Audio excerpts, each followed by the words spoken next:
I sent the pictures to the Rancho's book club What's Up. So you can see the pictures there after or during or whatever. And I didn't know what I was going to read today. And 3 people, 1, 2, and 3 people come up to me and said, talk to me about one specific part of the book.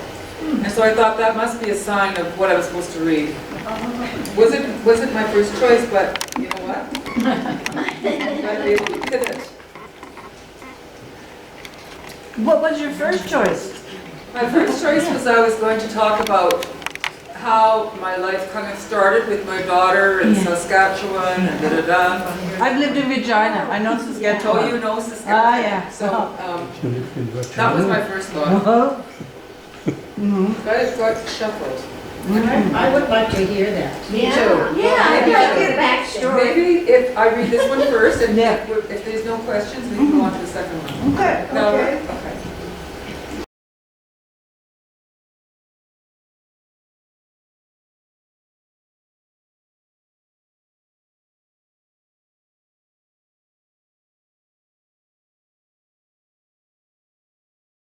Okay. No, Okay. okay. This one is called Motorcycle Diaries. It turned out my new boyfriend, Yves, rode a motorcycle. Nope, no way. I am nearly 45 and am not up for the biker bitch role.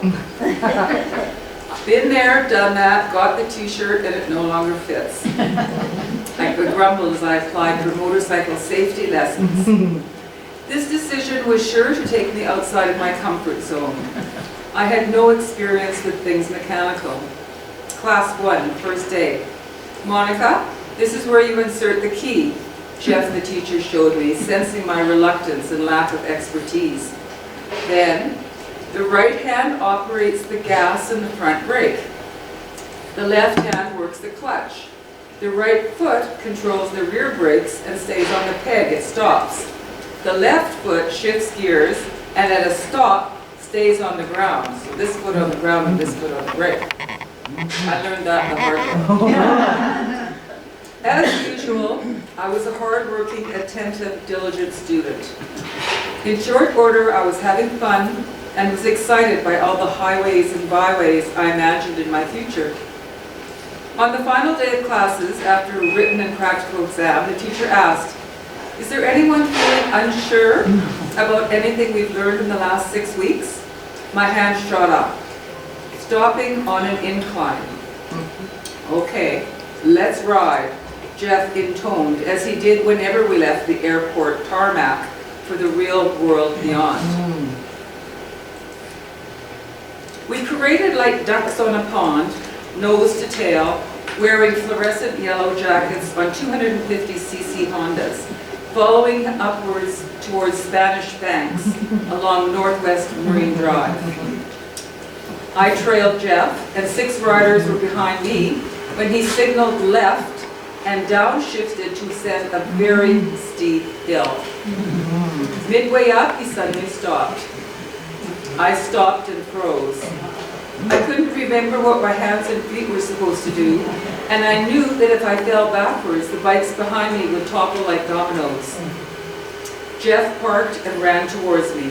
"Breathe," he said steadily. Right hand gas, right foot brake, left hand clutch, left toe kicked down into first. I was terrified and registered his words, but seemed unable to think for myself. "Okay, now rev the gas and slowly let go of the clutch and brake," he continued. I followed his directions without adding my thoughts to the mix and reached the top of the hill. Once I got there, I stopped, turned the ignition off, and put the bike on its stand. I lay down on the boulevard grass, shaking, and then I vomited. There must have been a lesson here. My first bike was a second-hand cherry red Honda VLX named Ruby. She had a 600cc motor that scared the hell out of me. When I felt like she was out of control, I abandoned her and jumped off to safety. She went in one ditch and then I jumped into the other. I dropped her on a gravel road when she skittered, I tipped her over on her side when I lost my balance after running out of gas on the second narrowest bridge at rush hour, also forgetting about the reserve tank. Sweet Ruby taught me a lot, and I'm afraid I banged her up quite a bit. Bike number 2 was a brand new burgundy 750cc Honda Shadow. By then, I had learned to hold on tight, grit my teeth, and never go down. I vowed to keep this bike scar-free. I changed her pipes to straight Cobras, and her guttural low-pitched roar followed me everywhere. I felt indecently wonderful, having been schooled in a convent to be quiet and keep my knees together. I bought custom-made leather chaps with long fringes, big biker boots, and a leather jacket with studs. I wove leather strips into the braid that hung down my back. My helmet was sleek and black, and I bought a big silver ring shaped like a skull for my index finger. Flying through tunnels, I would shriek, "Laura Croft, Tomb Raider," and crank the throttle to a thunderous roar. My gaze was steely, razor sharp. My body leaned forward in its form-fitting leathers, one hand on the magnet strapped to my thigh. I now saw the circle of light that would bring me to the successful end of my mission. Get your motor running, gassed up, chrome gleaming, full leathers, dark shades, and red lipstick. 2 by 2, a long convoy of friends, we would head out on the highway from BC into Washington, along curvaceous Chuckanut Drive to Anacortes for our yearly show and shine weekend. We would join the 10,000 to 20,000 bikers in what was called the Oyster Run, and descend upon a small town, parking like 2 sides of a zipper, side by side on both sides of the street, block after block after block. My posse arrived early for bacon, eggs, and grits, and to watch the action as it flowed in. The bikers cracked and screamed as they burned rubber. Loud! Hells Angels, Banditos, Mongrels, and outlaws, they were all there, as well as bikers for Jesus, mostly ex-addicts, and the 69ers, who were oldsters from Seattle. As far as I could see, facial hair, tattooed skin, protruding bellies, and worn leather. Some riders like us looked shiny and new, chaps and boots oiled. It was a motley gathering, there to check out the bikes and one another, to drink beer and down oysters prepared in every way, raw, smoked, baked, roasted, steamed, and broiled. Many would party till dawn. All available accommodations in town spoken for a year in advance. I loved to put on my strut. We all felt the part of us that was indeed born to be wild. We shucked oysters, perused the merch, met old friends, and made new ones. I harshly judged the babes in bikinis posing on choppers till they called me over to shoot jello shots with them. "Biker girls forever," we screamed above the rock and roll as I became, for a time, part of their gang. We headed back to Vancouver, tired and wired, ears ringing, bodies vibrating, thousands of bikes leading by the only exit. I crooned into my helmet at full volume to keep awake. My third bike was a black Victory Vegas 8-ball, 1800 cc's, a silky monster of a machine. He was only content when going flat out on a deserted road. In the city, he lurched impatiently as I fiercely restrained him. I loved watching the sun rise while in my saddle, resigned to humming the most recent earworm, electric vest plugged in to ward off the chill, fully caffeinated. Eow! The highway to Osoyoos in British Columbia's interior stretched forever with giant sweepers, which are roads with gradual turns that can be taken at high speed, and minimal traffic. These are the conditions bikers live for. no traffic tax collectors. Let me take it up a notch. Exceed speed limits. And finally, 8-ball would glide into 6th gear, purring. It was counterintuitive. Approaching a right curve, I pressed my left hip to the left with my upper body and pushed into the curve. But if I leaned too far, I must lean further to bring me back to vertical. I remembered how my brain once rebelled against the illogic of this and noted how it had become second nature. Trust in yourself and your bike is a big part of riding. If you are parked on the side of the road and you must do a U-turn in one lane, you crank the handlebars all the way, lean on the gas, and know you'll make the turn. There is no room for second guessing, slowing down, or backing out. Keep your handlebars up, we cheerfully called out to each other in parting. We were all aware of the reality that every biker has or would go down, yet we rode. My spills have been relatively minor, and my bike always got the worst of it. As my motorcycle crashed, I developed the knack of flitting like a ballerina to safety. Yves, my partner, would quickly repair the damage to my bike so the visuals wouldn't have time to sear into my brain. A patient, smart man. We were beginning a month-long BC ride that would circle the province. Leaving Caslow on the road to Nelson, it was so hot in the high 30s. That's 30 degrees centigrade.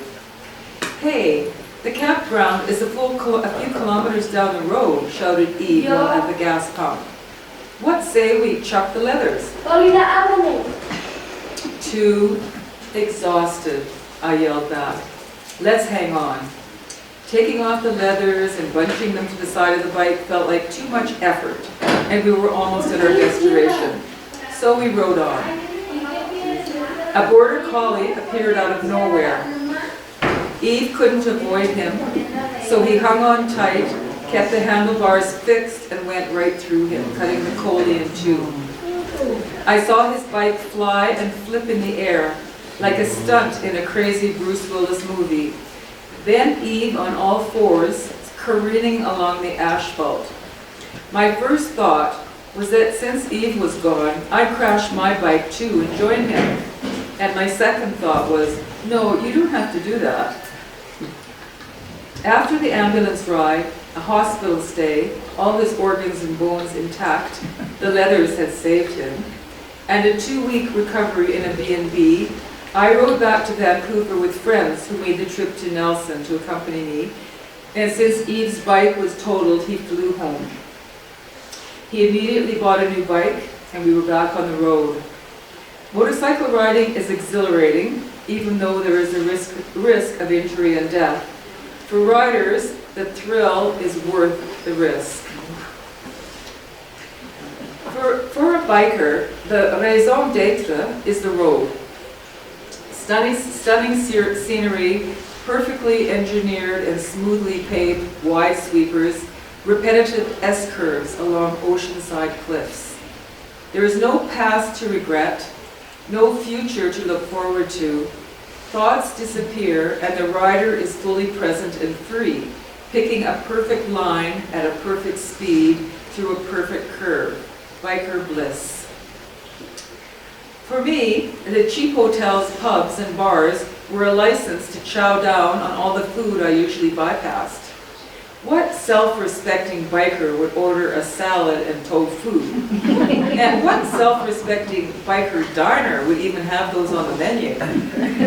We downed bacon and greasy eggs for breakfast, hamburgers and fries for lunch, ice cream at breaks, and beer when the ride is over for the day.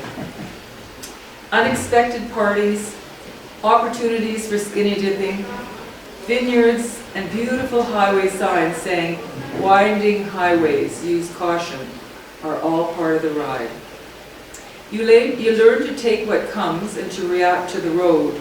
The destination is usually irrelevant. A shiny black Harley Softail Slim was my fourth bike. I was 62 years old when I bought it. If not now, then when? Harley and I had a lovely 3 years together. By the time I was 65, I was reluctant to tell Yves that my 750-pound bike was getting heavy to hold, and that the leather gear was stifling when I was stuck in gridlock on a steamy summer day. Finally, I did, and he surprised me by instantly agreeing and telling me his Victory Cross Country tour, which looked like a Jetsons family flying machine, was also getting a bit much for him. So we said adieu to our motorcycles and bought 300cc Vespas. I chose a red and white one and named it Coccinella, ladybug in Italian, and Yves an olive green and yellow.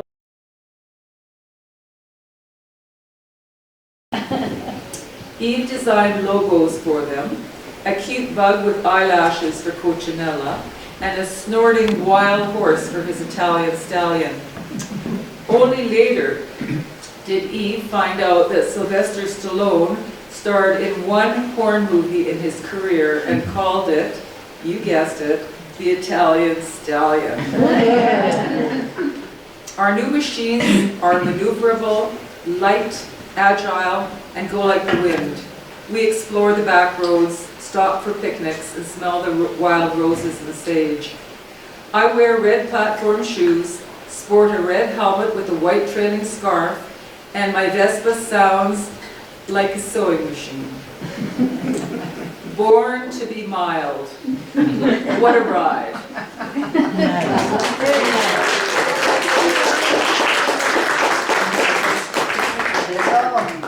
So I've got some great pictures of these, all those 5 bikes on the library book club.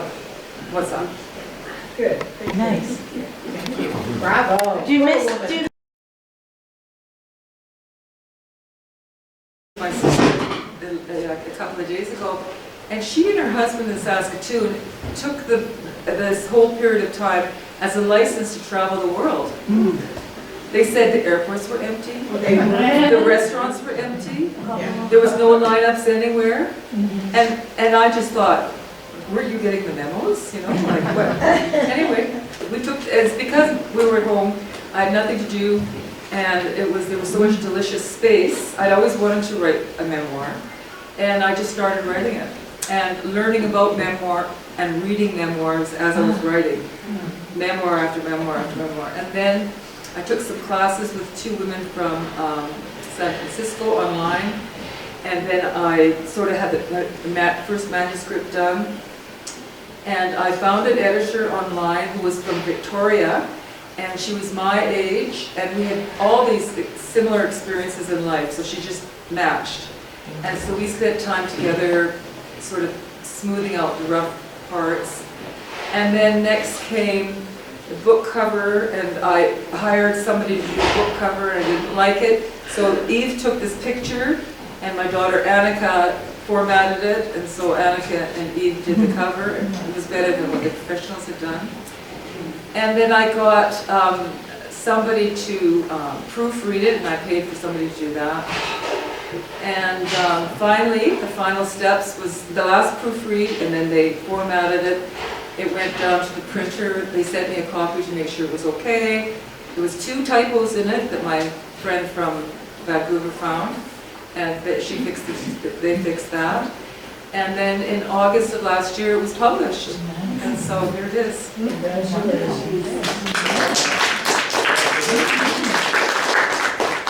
As you were reading memoirs, do you have 1 or 2 favorites? I have many favorites, and I'll put them on the book as well. I'll list them. The memoirs that were most influential and were most delicious. Great. I'll send you a list. Yo.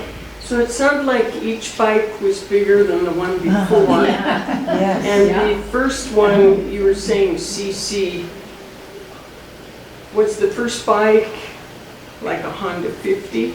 The first bike was a Honda 350. So it was But that was the one I took lessons on. Yeah, that's a good song. And then I wanted to get a 350 because I was comfortable on it, and Yves was saying, you know, you're gonna outgrow it, and you're gonna wanna go places that this bike won't wanna go. So just take a 600 and trust that you'll be able to Wow. manage it. Oh. And so I had a few spills, but I Yeah. did get used to it.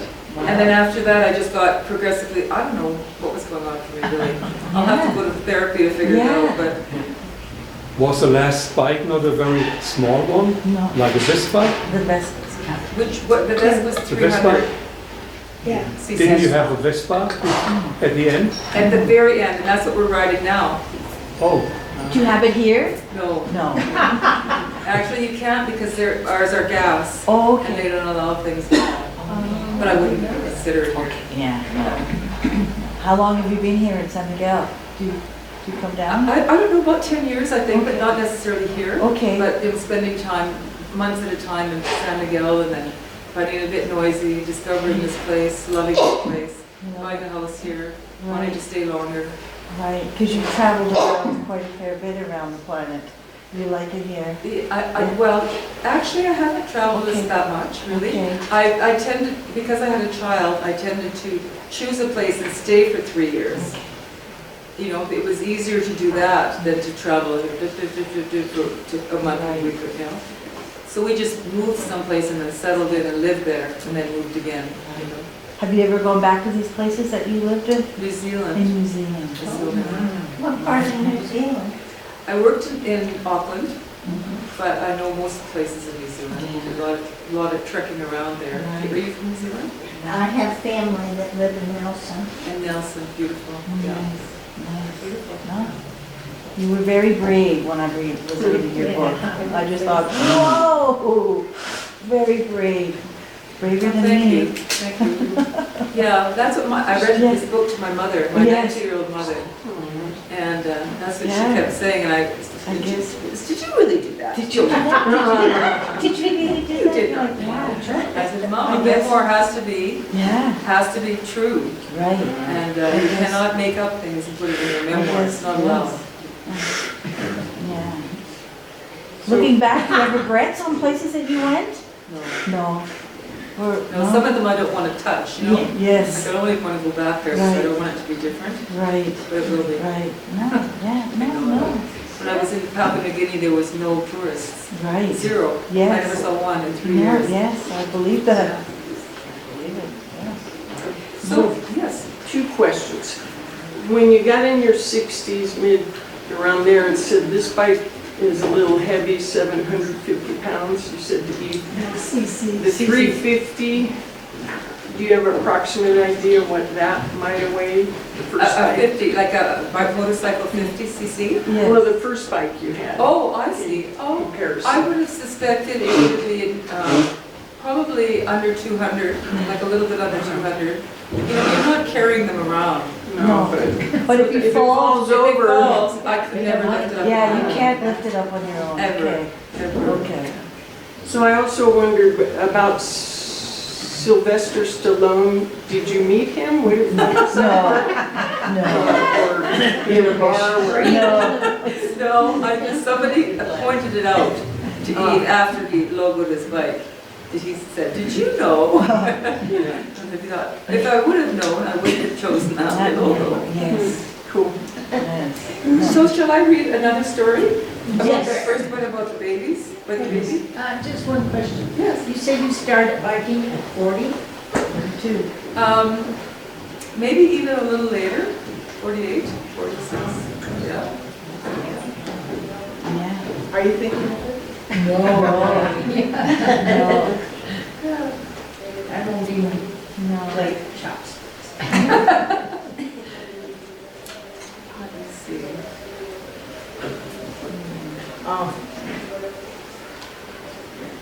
Read about how you got involved in Argentina. In tango? Yes. Babies or tango? Who wants babies? Babies. Babies. Babies. Who wants tango? You have to I'll do read it both. to you tonight. We're both. Okay. Okay.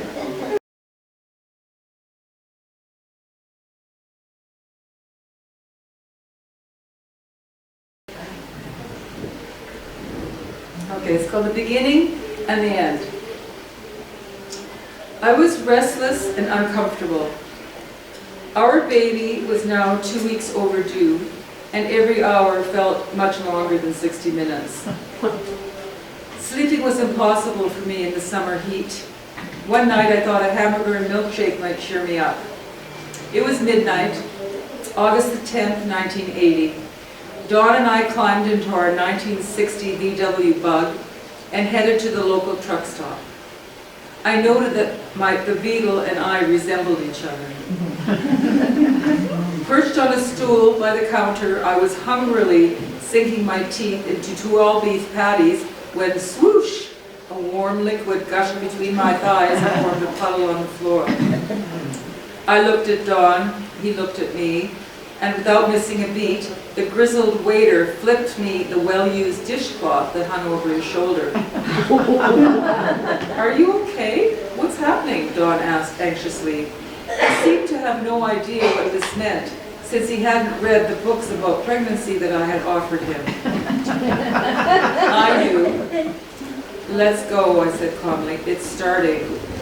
I squelched off the vinyl seat, holding the dishcloth like a fig leaf over my damp privates, and nonchalantly sashayed to the exit. I gave a trucker, who in the excitement had momentarily stopped stuffing fries into his mouth, an apologetic grin. On the way to the hospital, our car ran out of gas on the freeway. What?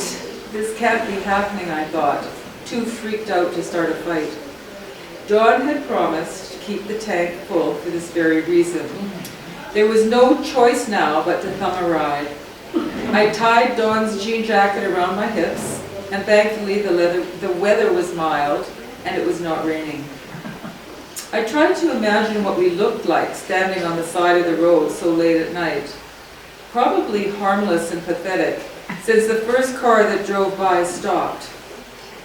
The driver looked like a businessman and asked no questions other than where we wanted to go. We were tight-lipped with anxiety. He didn't want to know more, and the sun has worked for all of us. I was careful not to soil his back seat, placing the jean jacket carefully under my bottom. Dawn sat in the front seat to direct into our house, and our driver stepped on the gas.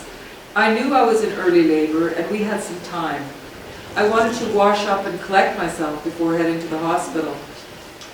At home, my contractions became regular, and I had to stop whatever I was doing and take slow breaths each time one arrived. I phoned a taxi. I had packed my suitcase weeks before, and from the corner of my eye, I saw Don trying to fit a full-size chessboard into his gym bag, and I wondered what in the heck he was doing, or thinking. "I'll call a cab," Don said, then tripped over a rug and bumped his head on the coffee table. "Already done, ducky," I said, feigning calm. A nurse settled us into a nondescript room. My contractions were now incredibly intense, and my instinct was to rock from side to side and groan. I had supported many women through labor and delivery, witnessed their pain, but not until then did I realize how very extreme the pain of labor was. I was frightened and surprised, unprepared for what was happening to me. I felt so alone. As I watched the clock's arm slowly move around the circle, Dawn slept in an armchair nearby. We were both exhausted. I had been too busy with my studies to sign up for prenatal classes, so I called upon the pranayama breathing I practiced in my yoga class to relax the pains.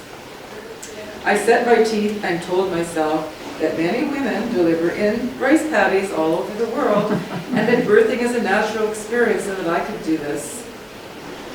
My mother birthed me when she was 18, and then had 3 more pregnancies before the age of 30, once carrying the twins, Marlene and Maxine. My parents chose names, all beginning with M, for their 5 daughters. Dad said he chose the name Mark for each baby, and when a girl was born, they shifted to a female name starting with M. So, Monica, Myra, Marlene, Maxine, and Maylin was the result. Mom was the constant element in our family, always there in the background, greasing the wheels and keeping it all going forward. Meals were served 3 times a day, always at the same time. Lunches were bagged for school and labeled. Mom always washed, dried, and ironed our clothes and then folded them like small packages and placed them in our drawers. She would pick lint off a sweater or a sock as she rested. In my teens, I insisted my hair to be put up in rollers at least twice a week, and at another stage ironed. My mom never refused me. Maylin needs my signature for summer camp. The hem on Myra's uniform needs repair, she'd say, speaking her list out loud. Maxine, you cannot go out like that. It's 40 below and you are in sneakers. Put a hat on and get your boots. On Saturdays, Mom allowed herself the extravagance of getting her hair done at the hairdresser by the Quarter Moon, our corner store.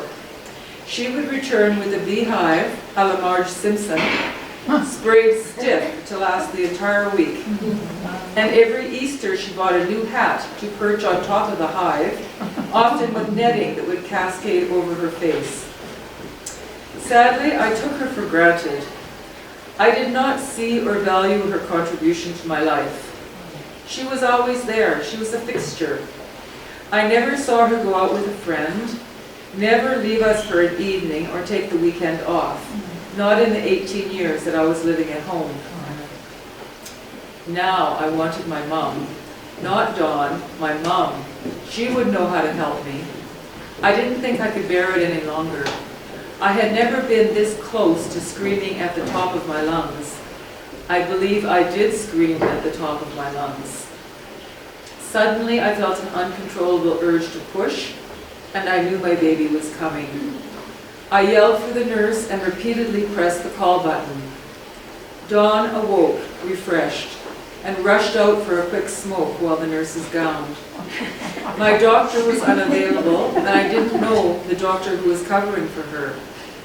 I used every ounce of strength available to me to bring my baby into the world, and suddenly there she was, a little naked body in my arms. I looked at her, and she yawned with her eyes closed. My mind stilled as I took in the miracle. Dawn had returned in time to witness his daughter's birth, and he was blown away. Tears came to his eyes. He touched her cheek, kissed me, and then left, saying he'd be back in a minute. I held her skin to skin, whispering her name, Anika. Her lips were perfectly outlined. Her fingers were long with tiny fingernails. She had eyelashes, and her skin was as soft as a rose petal. As I inspected her, an unfamiliar, ferocious tenderness rose in me. A tear fell from my eye to her perfect cheek, and I knew at that moment I would leave my husband. This tear will be the last of mine to fall on my precious child, I vowed. I will not expose her to the tangled web Dawn and I have created. Wow.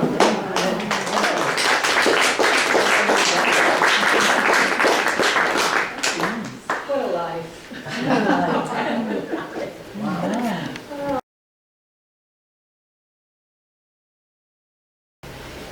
It's called Tango Trance. My earliest dance memory is my dad polkaing with me in his arms before I could walk. Later, I stood on his slippers while he danced me around the kitchen. Then, as a teen, I perfected my jive moves with my sisters. As the eldest daughter, I was next in line after my mother to dance with Dad at weddings and at family parties. I loved dancing with him and learned to follow him with ease. Perhaps, not surprisingly, I fell in love with my current partner, Yves, on a dance floor at Bachi's Supper Club on Hastings Street in Vancouver. On our first date, we closed the place down. His lead was feathery light, and I could hear it perfectly. Afterward, I kept delaying washing my dance clothes to keep his smell in my closet. That was almost 30 years ago, and we have been dancing through life ever since. We've explored several ballroom and Latin dances, danced in lines and two-steps in circles, grooved to jive and West Coast swing, took classes, went dancing, and perfected moves in our kitchen. It was in a club late one night that we saw the couple. They were looking into each other's eyes and moving as one, elegant, passionate, in perfect time to the changing tempos of the music. A pause, a flick of her leg between his, he stepped back, she gently fell into his arms. How many years of practicing together would it take to dance like that? The music ended. The woman returned to her group at one table, and he returned to his. Eve and I looked at each other incredulously. We knew what the other was thinking. Argentine tango, he stated. We have to learn that, I returned. It was love at first sight, and we decided then and there. We dropped all our other dance loves and committed to the tango. The man opens his arms and invites the woman into his embrace. She fills the circle he creates by expanding her chest and leans forward to meet him by centering her weight on the heads of her metatarsals. They meet chest to chest. She drapes her left arm over his shoulder and rests it on his upper back while her right nestles gently in his. Each strives to be comfortable, relaxed, and connected to the other. Their upper bodies act as one while their lower bodies dissociate. Hips rotate and legs enter each other's space. The lead is subtle and exacting, and the woman closes her eyes the better to feel it. Together the pair moves in a line, like this, it moves in the line of dance. It moves in the line of dance. We all move in the same direction, like a string of ants. When the pairs in the dance salon move as one, it has been called tango trance. Will I ever get it? I learn a movement, then forget it when my focus shifts. I take lesson after lesson to master one sequence, consult YouTube over breakfast, and again find myself dancing in the kitchen. Patience, persistence, I tell myself, we tell each other. We went to the source to learn about our new love and the culture from which it sprang, Buenos Aires, Argentina. Would we be inspired, or would this experience dash all hope of us mastering this complex dance? We chose Bohemian San Telmo with its cobbled streets and architectural jewels as our base. Our teacher in Vancouver pointed us towards an excellent teacher there who spoke only Spanish. This was not a problem since we all spoke tango.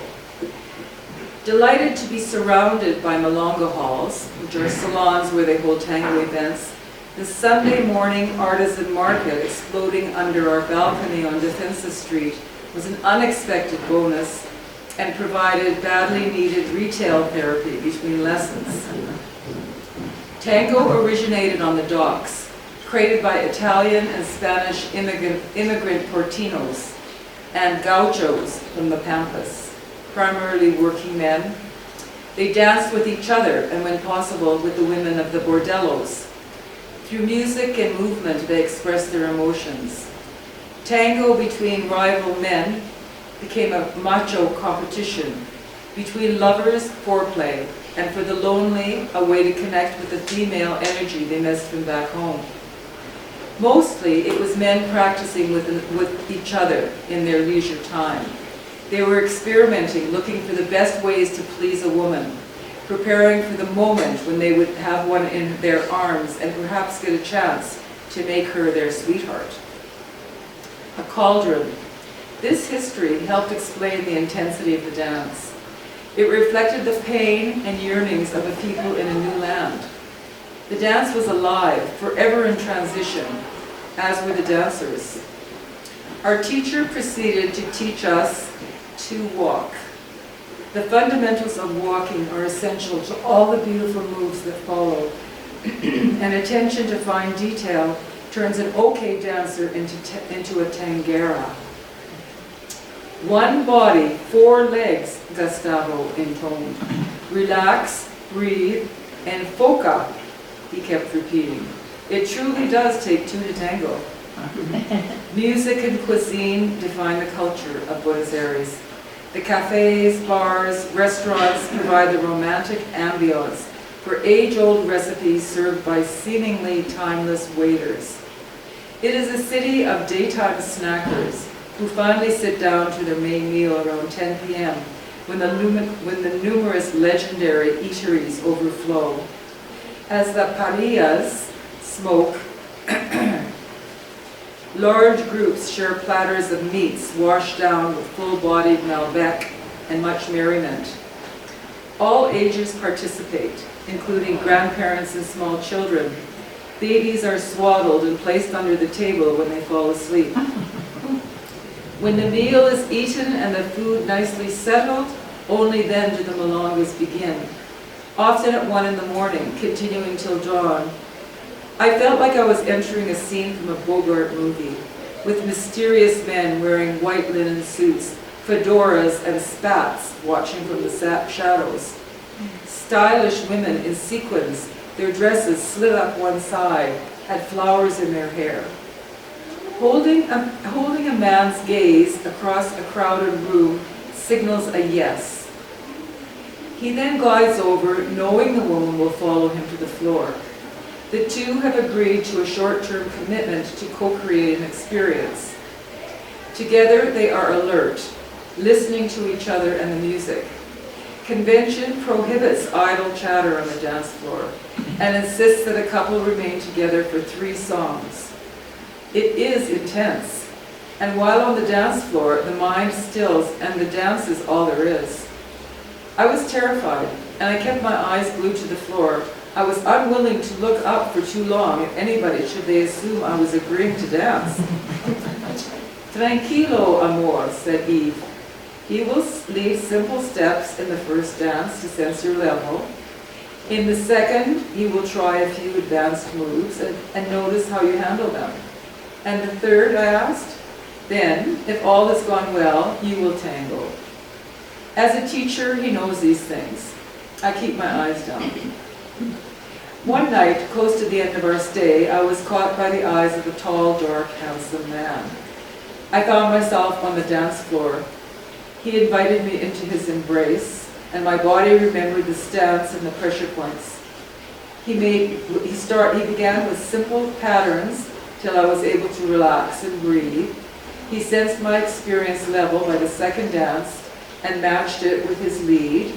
And by the third, my eyes were closed, my mind was quiet, and I was following new patterns effortlessly.